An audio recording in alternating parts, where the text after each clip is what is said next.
Blood group आप देखेंगे कि ये ब्लड ग्रुप में क्यों ओ पॉजिटिव ओ निगेटिव या ए पॉजिटिव ए निगेटिव कहा गया है, उसको जानने के लिए हम ब्लड ग्रुप और ब्लड ग्रुप के बाद उसके एंटीजन और एंटीबॉडी और आरएच फैक्टर, चूंकि आरएच फैक्टर ये ब्लड ग्रुप का हिस्सा है, एक रिसस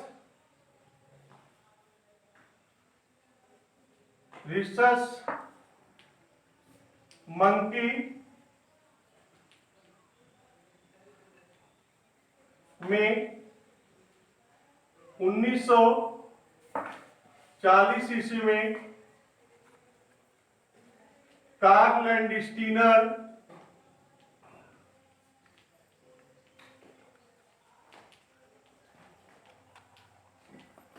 एवं वीनर नामक वैज्ञानिक ने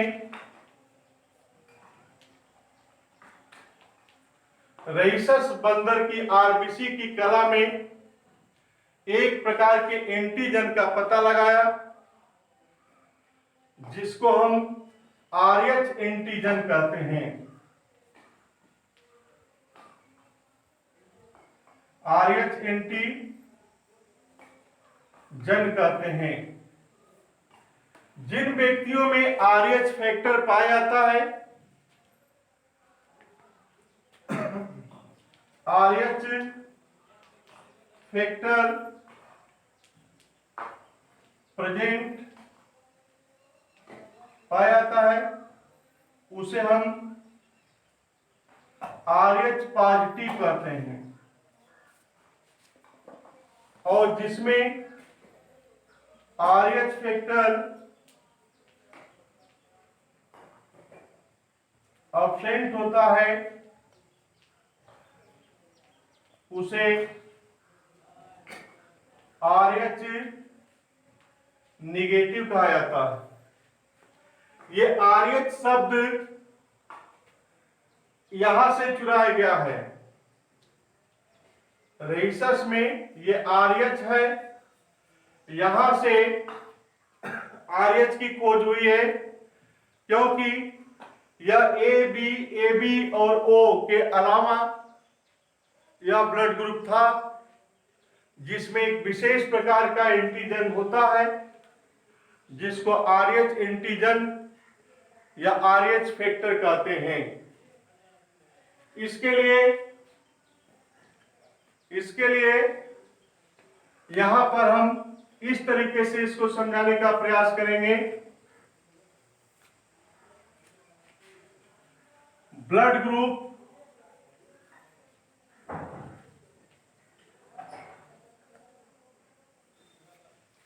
एंटीजन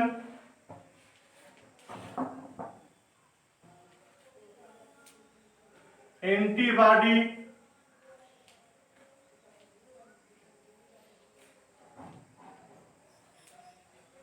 और आरएच एंटीजन, इस प्रकार से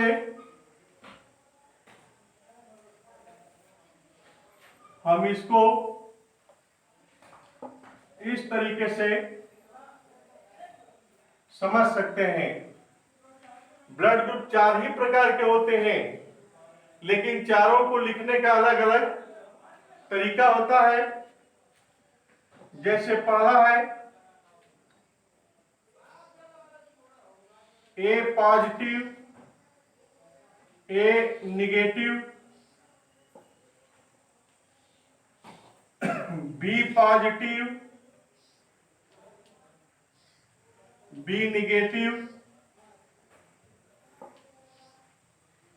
ए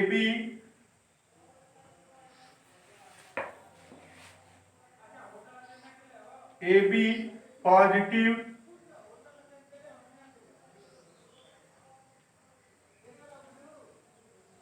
और ए बी निगेटिव, और चौथा है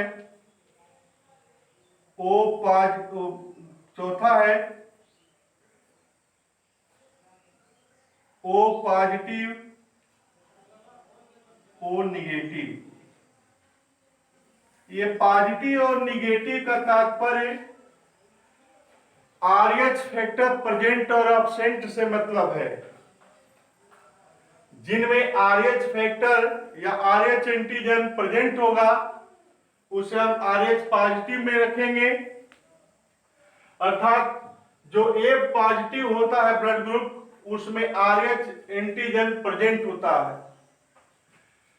A निगेटिव वाले में ब्लड ग्रुप में RH एंटीजन एब्सेंट होता है। ठीक उसी भांति B पॉजिटिव में RH एंटीजन प्रेजेंट होता है, B निगेटिव में RH एंटीजन एब्सेंट होता है। उसी तरह से AB पॉजिटिव में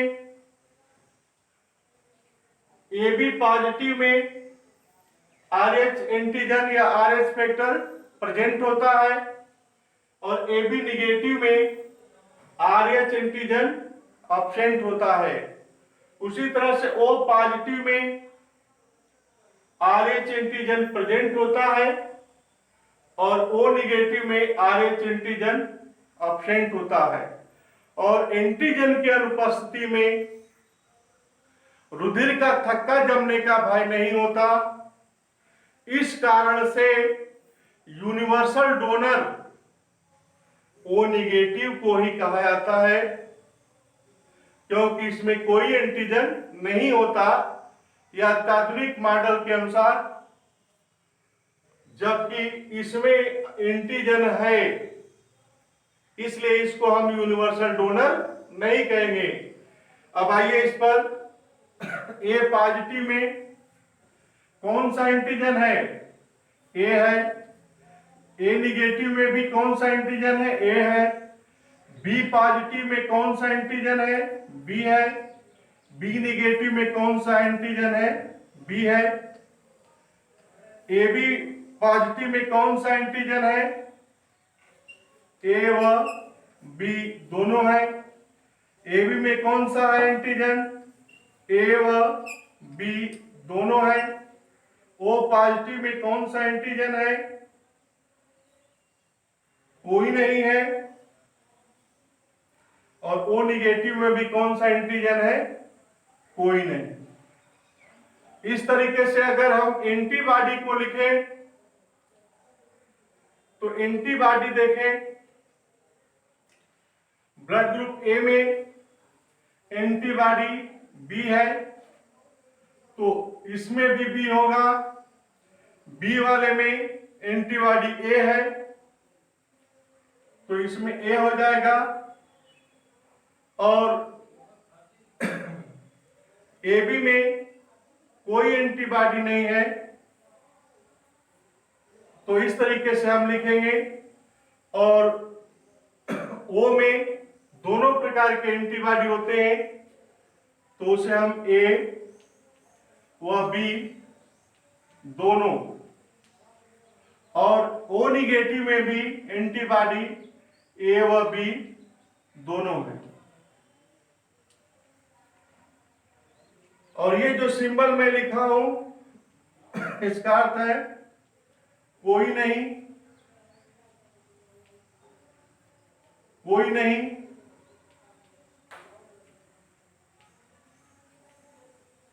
कोई नहीं,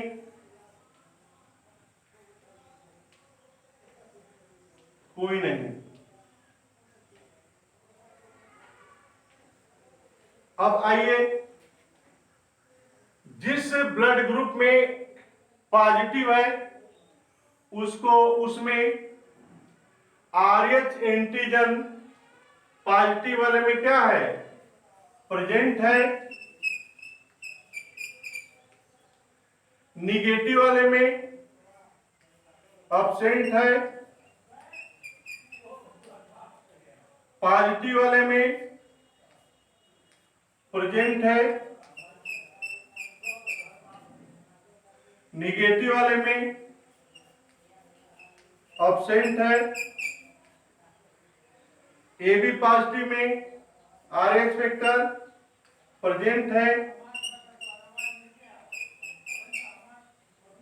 और ए बी निगेटिव में RH फैक्टर अब्सेंट है। ये O पॉजिटिव में RH फैक्टर प्रेजेंट है। कार्ल एंड स्टिंगर और वीनर नामक साइंटिस्ट ने जो नया रिसर्च के द्वारा तय किया और इस पद्धति से अगर ब्लड डोनेट किया जाए तो किसी रोगी के मृत्यु होने की पॉसिबिलिटी नहीं होगी, क्योंकि हर एक पहलुओं का इसमें ध्यान दिया गया है। और O निगेटिव में RH एंटीजन अब्सेंट होता है। इस प्रकार पॉजिटिव अगर सिंबल है तो उसमें RH प्रेजेंट है, निगेटिव है तो उसमें अब्सेंट है, पॉजिटिव है तो उसमें प्रेजेंट है, निगेटिव है तो उसमें अब्सेंट है।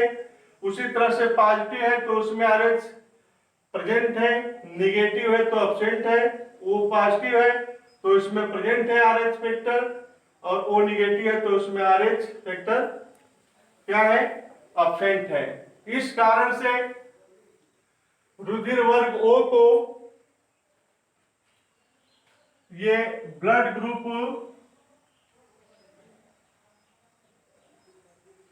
मिटा दीजिए तो इस प्रकार से हम तालिका में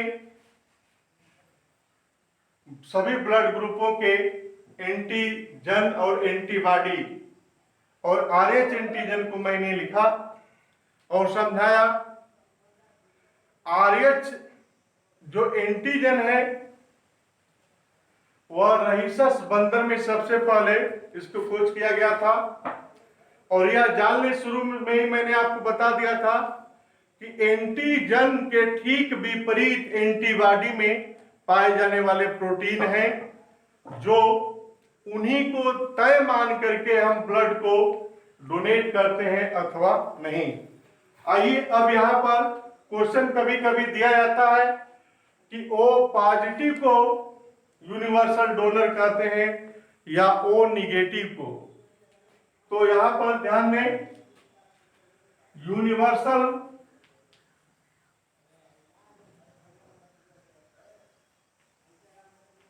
डोनर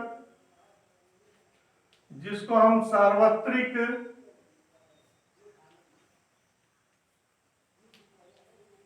दाता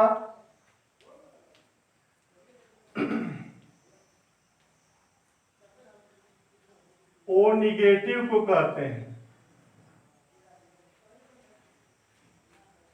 क्योंकि इसमें किसी भी प्रकार का एंटीजन नहीं होता, चाहे वह साधारण एंटीजन हो या RH एंटीजन हो। इस कारण इस प्रकार वाले रुधिर वर्ग के व्यक्ति का रुधिर आप आसानी से किसी भी व्यक्ति को चढ़ा सकते हैं। कभी कभी क्वेश्चन में दे जाता O पॉजिटिव या O निगेटिव का उल्लेख नहीं करता, तो आप केवल O को आप कह देंगे कि यूनिवर्सल डोनर O है। जब पॉजिटिव या निगेटिव सिंबल करके नहीं पूछता, साधारण वे में 4 विकल्प दिए जाते हैं, A, B, AB व O में से अगर पूछता है कि यूनिवर्सल डोनर कौन है तो आप O को मानेंगे, O को बताएंगे। लेकिन अगर विकल्प में पॉजिटिव और निगेटिव के टर्म में दिया है तो आप O निगेटिव को यूनिवर्सल डोनर मानते हैं। तो इस प्रकार से यूनिवर्सल डोनर इसे इसलिए कहा जाता है कि इसमें किसी भी प्रकार का कोई एंटीजन नहीं होता, जिसके कारण रुधिर का थक्का जमने का भय ही नहीं होता, और इस कारण से रुधिर चढ़ाने के लिए सबसे पहले उपयुक्त ब्लड ग्रुप अगर है कोई तो ब्लड ग्रुप O है। इस प्रकार अगर हम यूनिवर्सल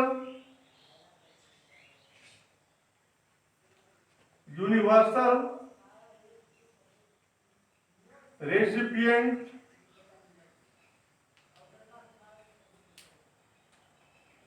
सर्वग्राही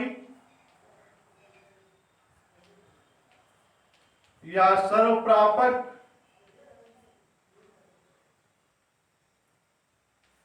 को अगर देखें तो इसको ए बी पॉजिटिव मानते हैं। ए बी पॉजिटिव को आप सर्वप्रापक कहते हैं, क्योंकि इसमें हर एक प्रकार का एंटीजन पाया जाता है, चाहे वह साधारण वे में हो या आरएच एंटीजन हो। ये सब के सब प्रेजेंट होने के कारण ये रुधिर वर्ग का व्यक्ति किसी भी रुधिर वर्ग के व्यक्ति से रुधिर ग्रहण कर सकता है। लेकिन अगर देने की बात आएगी तो यह अपने ही समान ब्लड ग्रुप वाले व्यक्ति को रुधिर दे सकता है। इस परिस्थिति में ये ए बी पॉजिटिव को ही हम यूनिवर्सल रेसिपिएंट कहते हैं। तो कभी कभी क्वेश्चन पूछ जाता है कि यूनिवर्सल रेसिपिएंट या सर्वग्राही या सर्वप्रापक ब्लड ग्रुप कौन सा है। विकल्प में दिया जाता है A positive, B positive, A B positive, A B negative, तो आप इसको आप ए बी पॉजिटिव कहेंगे। बच्चों, समझने वाली बात यह है कि ब्लड डोनेशन किसको और किस परिस्थिति में करना चाहिए। ये नहीं कि ब्लड देने के लिए कोई भी आसानी से ब्लड दे सकता है, इसके लिए जांच पड़ताल कर लेना आवश्यक है, क्योंकि ब्लड डोनेशन रुधिर देने वाले की उम्र कितनी होनी चाहिए? 18 से 60 वर्ष के व्यक्ति ही ब्लड डोनेट कर सकते हैं, जिनका वजन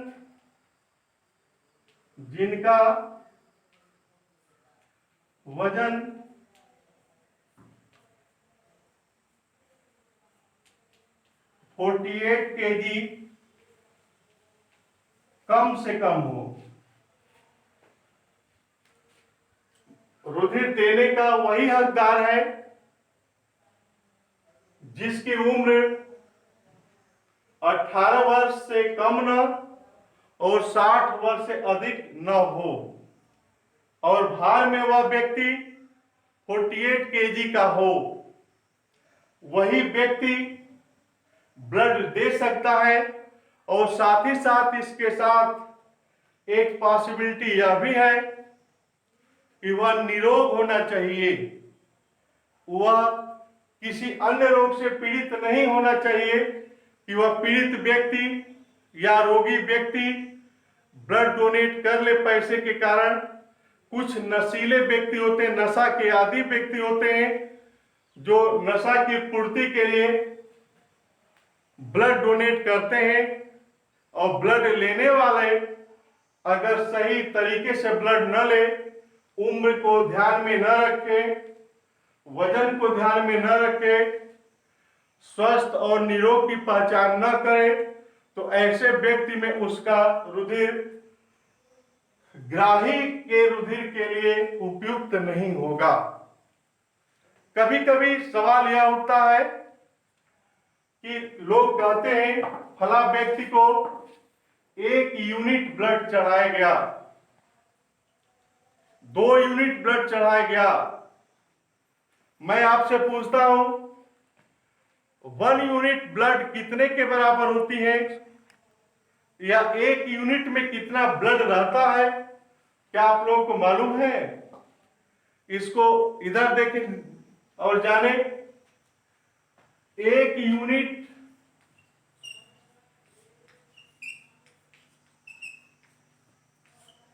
रुधिर जिसको 1 यूनिट ब्लड कहते हैं, इसकी मात्रा याद रखिएगा बच्चों 450 ml होता है।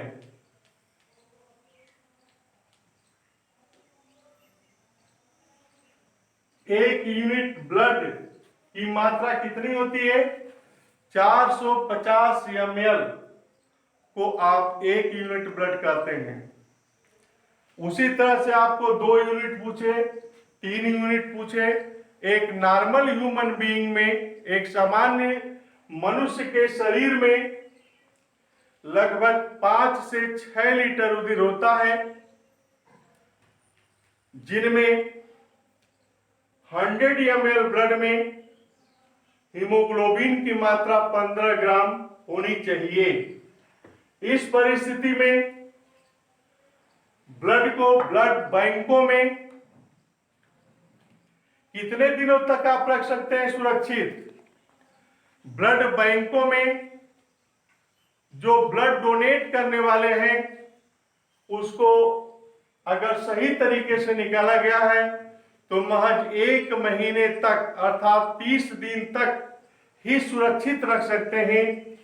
अगर 30 दिन से अधिक डोनेट किया हुआ ब्लड आपने रखा तो उस ब्लड में ऑक्सीजन और कार्बन डाइऑक्साइड के संवहन की क्षमता क्षीण हो जाती है। इसीलिए इसको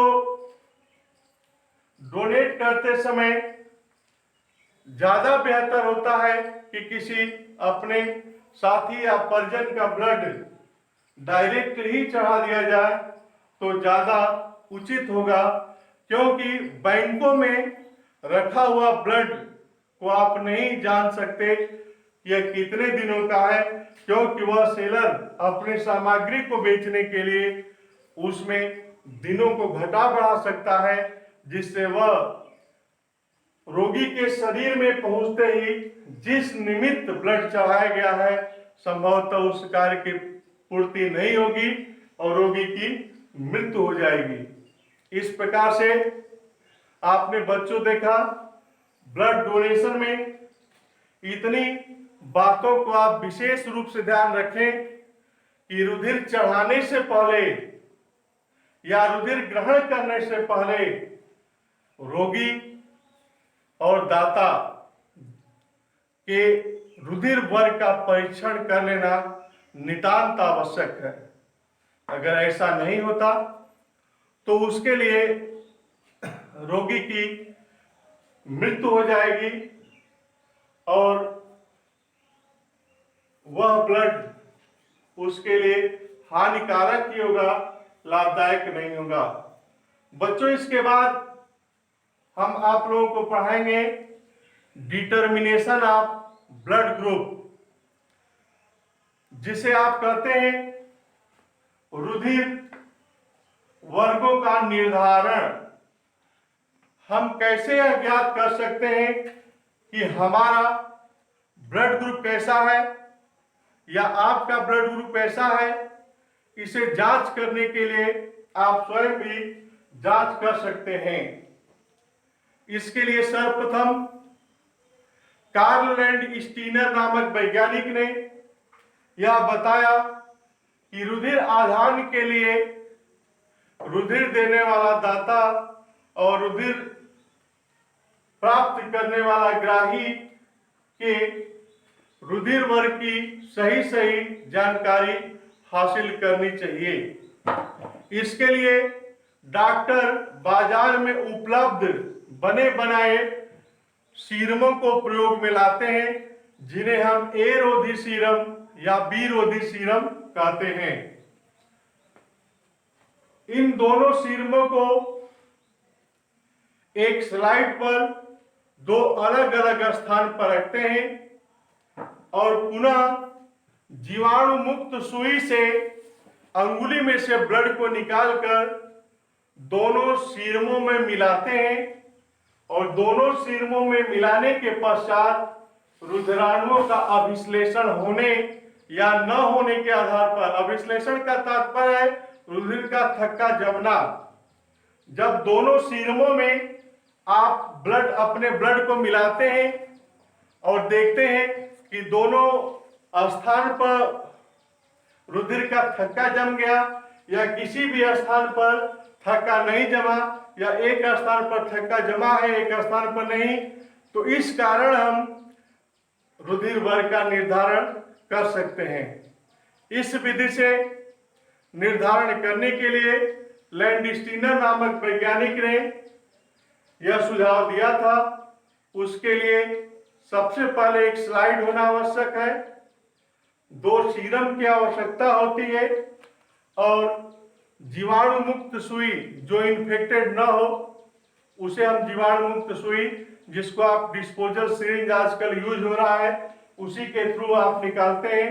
नहीं तो पुरातन काल में एक इंजेक्शन से कई रोगियों को इंजेक्ट किया जाता था, जिससे एक दूसरे का रोग दूसरे रोगियों में पहुंचने की संभावना बढ़ जाती थी।